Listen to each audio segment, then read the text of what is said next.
kama utakuwa frustrated kwa sababu ndoto zako zinazimwa, mimi naamini huwezi kuwa mke mzuri, huwezi kuwa mama mzuri. Ni kwa namna gani ulivimanage vyote? Mtu utambue kwamba kwenye maisha unakuwa na kofia nyingi. Mwanaume hataki ufanye kazi, hataki ukue. Usione wewe leo ndo unafanya kazi, halafu ukamkataza labda mwanamke kujiendeleza.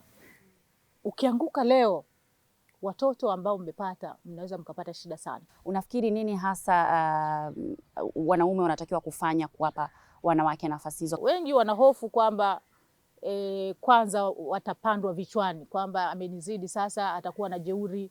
Si hivi. Jeuri ya mtu hata akiwa pale yuko nyumbani masaa 24, akiamua kuwa jeuri anakufanya jeuri.